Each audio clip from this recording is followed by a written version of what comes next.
Pada tanggal 23 Juli tahun 2001 menjadi tanggal bersejarah. Peristiwa ini menjadi sejarah pahit bagi keluarga besar Nahdlatul Ulama lantaran tokoh idolanya, Gus Dur, dilengsarkan secara politik oleh rival politiknya di DPR. Pada tanggal 23 Juli menjadi tanggal bersejarah bagi pengurus besar Nahdlatul Ulama PBNU dan Nahdliyin.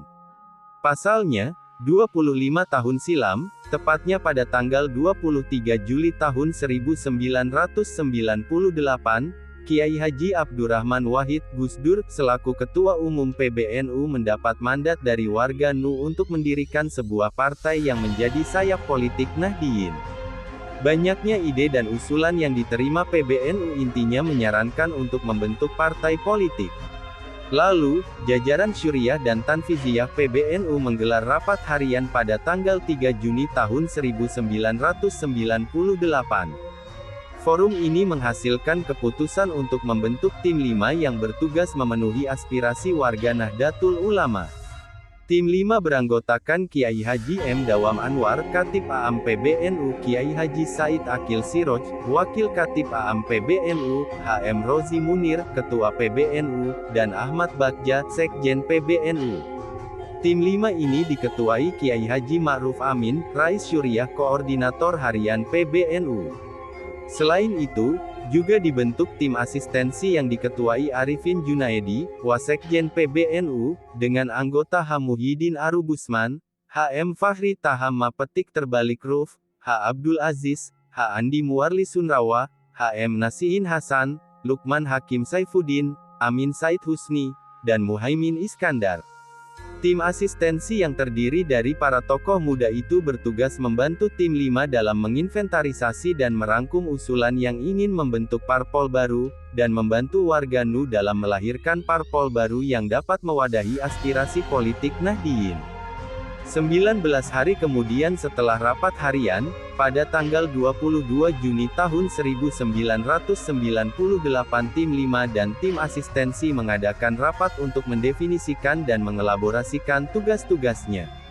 Pada 26–28 Juni tahun 1998 tim 5 dan tim asistensi mengadakan konsinyasi di Villa La Citra Cipanas untuk menyusun rancangan awal pembentukan parpol. Walhasil, Partai Kebangkitan Bangsa PKB terbentuk dengan basis Ahlussunnah wal Jamaah Aswaja, melalui deklarasi yang berlangsung pada tanggal 23 Juli tahun 1998 di Jakarta. Pada pemilu tahun 1999, Partai PKB yang masih berumur jagung harus bekerja keras untuk bisa mengikuti pemilihan umum pemilu pertama di era reformasi. Pada pemilu 1999, PKB bersaing dengan puluhan partai untuk meraih simpati publik.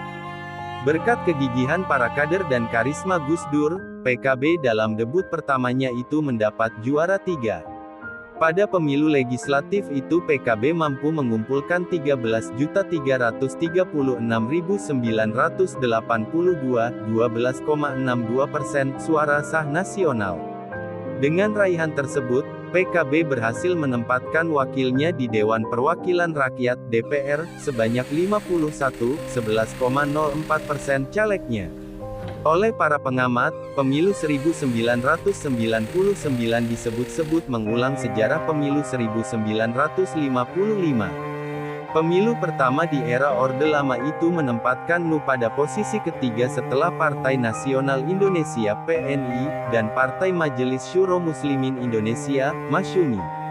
Meski memperoleh juara ketiga pemilu 1999, Kiai Haji Abdurrahman Wahid Gus Dur, selaku deklarator PKB mendapat amanat menjadi Presiden Indonesia pada tanggal 20 Oktober tahun 1999. Ya, Gus Dur terpilih sebagai Presiden keempat RI setelah mengungguli Megawati. Dalam sidang umum SU MPR yang cukup menegangkan itu, Gus Dur mendulang 373 suara anggota parlemen.